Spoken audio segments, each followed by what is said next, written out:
Good morning, Sister Jane. Thank you po sa intro and good morning po sa bawat isa, to our beloved pastors, Pastor Nio Alido, Pastor Robert Torda, and to our Reverend Pastor Jerome Calong.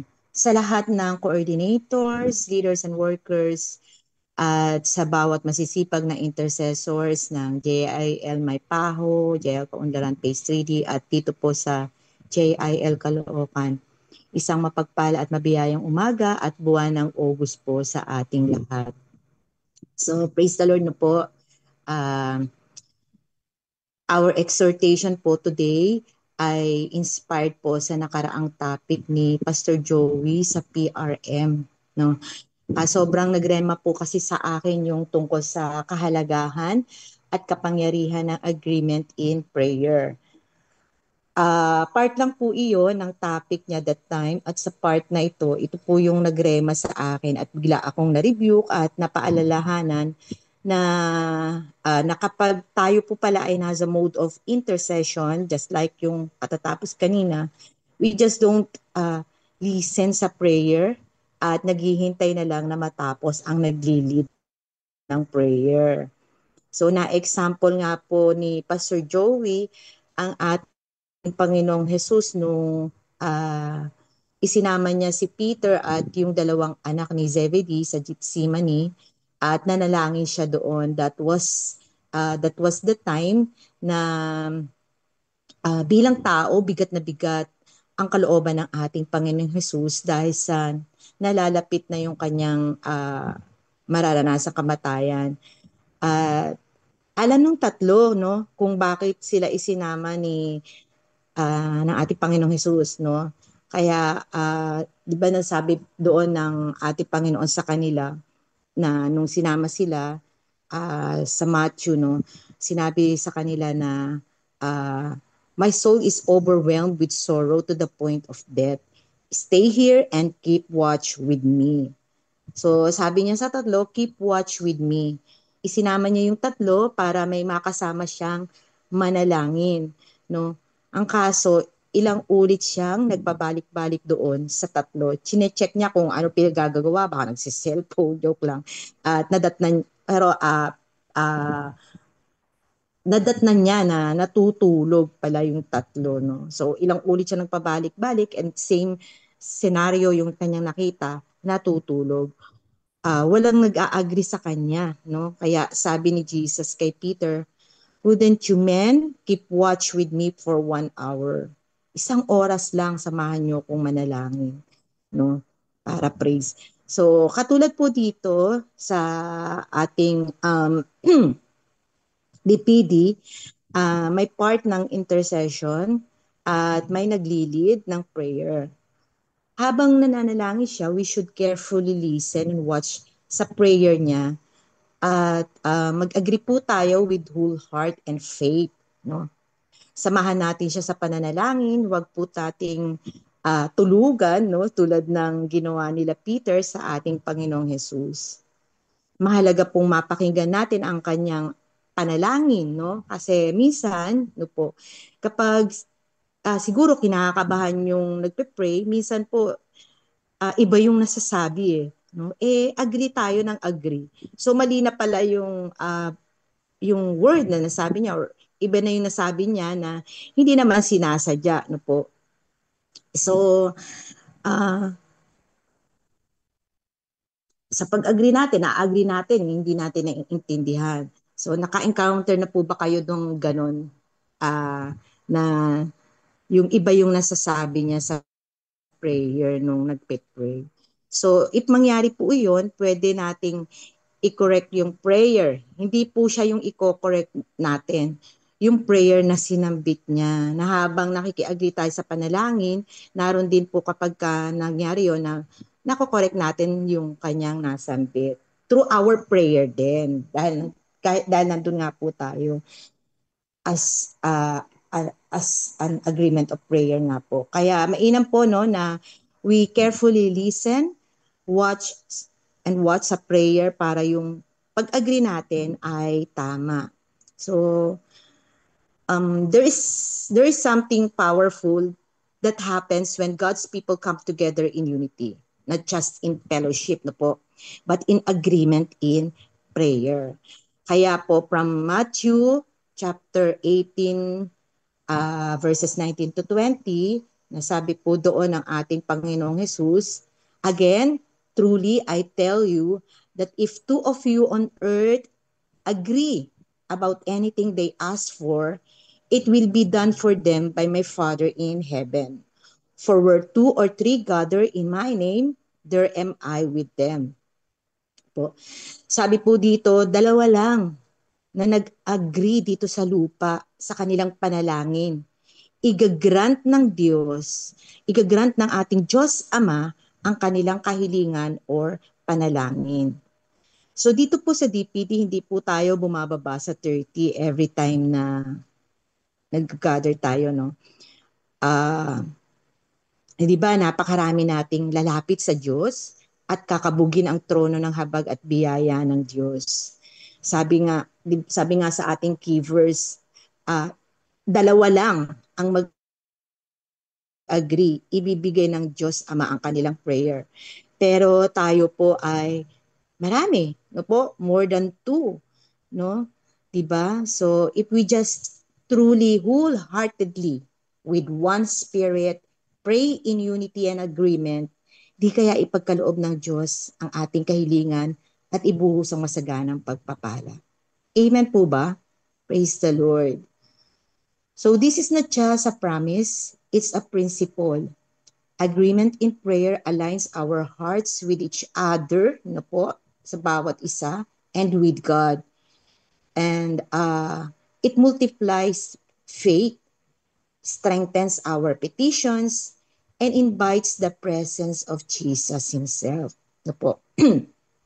So sa Acts chapter 1 and 2, no, nabasa po natin, no, paulit-ulit, hindi lang nabasa na example, no po, before Pentecost, the disciples gathered together, no po, in one accord, no, bago mag-Pentecost. Nag-gather yung mga disciples sa bahay, no po, sa mga bahay-bahay. And hindi lang sila nag-gather at naghihintay.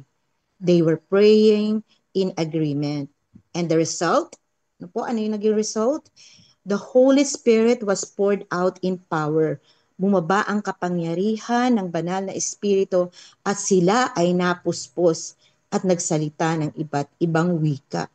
Maraming namangha, no? Kala mga lasing sila very early in the morning, no po. Pero ang hindi nila alam, they were filled by the Holy Spirit. No, that's what happens when people pray in unity. Heaven responds. Amen. Praise the Lord. No po. So mas powerful daw po ang marami. Tama po ba? Kapag marami kayo, mas powerful. No? Pero hindi naman natin sinasabi na kapag nag-iisa ka na nananalangin ay hindi powerful po. Pero kapag mas marami, nakikita po natin na mas maraming nananampalataya, mas maraming dumudulog, mas maraming nag-agree. Amen po ba? Mas powerful po yung ating pagkabog sa trono ng biyaya ng ating Panginoon. Kaya po, no, let us stand together in faith and declare, Lord, we agree for whatever yung pong pinapanalangin, for healing, for breakthrough, for salvation, no po, for deliverance and for whatever no po na hinihiling natin. And tulad ng ating mga kahilingan kanina, mga prayer natin sa Pilipinas, sa Israel, no po, sa Caloocan, no po, sa ating paglapit sa Diyos, sa ating pag-agree in prayer and believe it echoes powerfully in heaven. Amen? Nag-e-echo po yan powerfully in heaven no, kapag tayo po ay nag-a-agree wholeheartedly. So today po, don't just pray alone or wag nating hayaan na si intercessor or yung naglilid lang ng prayer ang nananalangin, no? Let us agree all in prayer. Amen? Sabi ng Psalms 133 verses 1 and 3, sabi po doon, how good and pleasant it is when God's people live together in unity. It is as if the dew of Hermon were falling on Mount Zion. For there the Lord bestows His blessing, even life forevermore. So sabi po dito, where there is unity, no po, kapag nagkakaisa ang God's people, ang lipunan ng mga believers of Christ, no po, God commands a blessing. Amen po ba? Kaya kapag tayo po ay nasa corporate prayer, ihanda natin, no? Ihanda na natin yung ating puso, ating espiritu, yung ating tenga, and with one voice of agreement we pray. Amen po. We pray believing that heaven moves when we agree on earth. Po. Believing that Jesus is present in agreement, guiding us, interceding with us, and releasing peace and power. Dahil sabi nga po ng ating key verse, if there are two or three gathered in His name, He is there in the midst of them. Ano po? So sa ating pagsasama-sama, ano po, manampalataya tayo ng ating Panginoong Jesus ay present in our midst. Tulad po ngayon, no? Though we are not physically together, pero spiritually and di naman sabi nga ng salita ng Panginoon, uh, God, uh, God is not limited by distance nor space. Amen. Praise the Lord. So, believing that Jesus is present in agreement, guiding us, interceding with us, and releasing peace and power. No po. And while we are praying and agreeing, believing that there is supernatural power when we come together in agreement.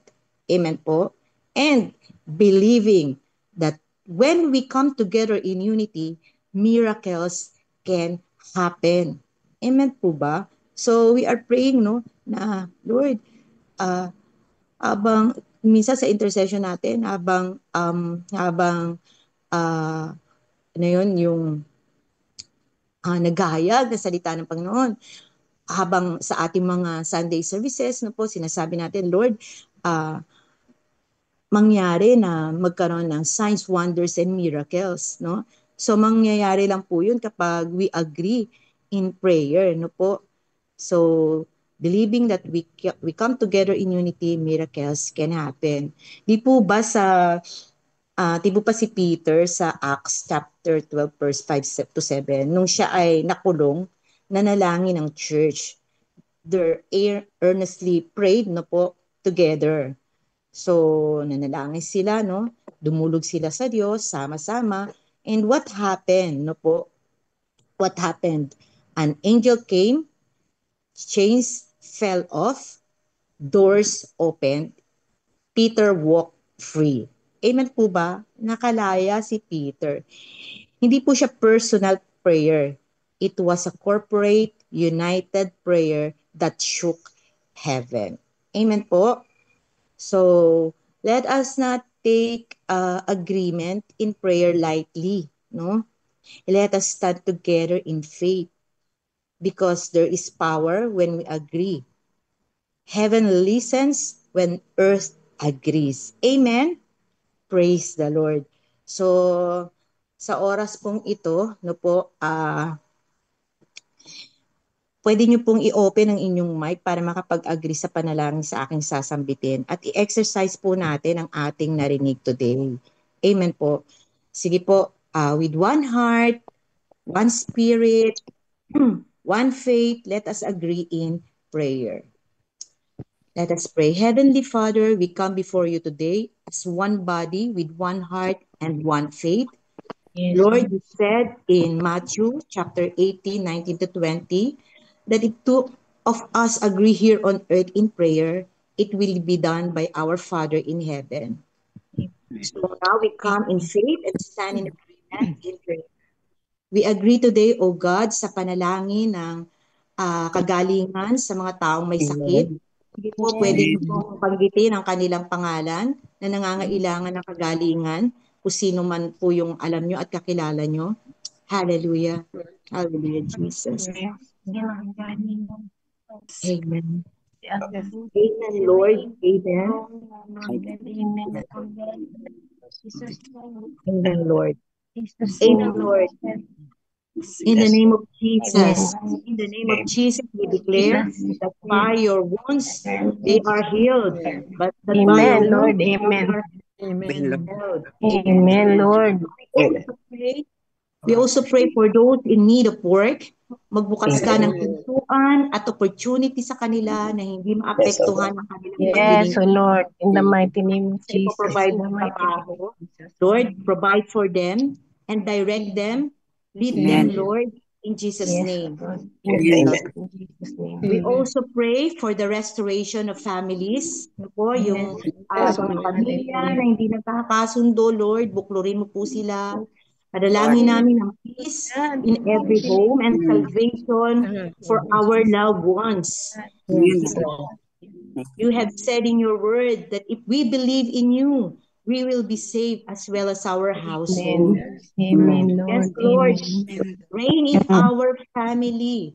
Reign in our loved ones. As we declare, Jesus is Lord over our family. Jesus is Lord over our finances. Jesus is Lord over our health and over our life. Amen, Lord. Amen. Continue to reign as your presence filled our church, our ministries, and our Amen. heart. Amen, Lord. Pagpalain mo rin po ang lahat ng nakiisa sa panalangin ito as we enter sa panibagong buwan.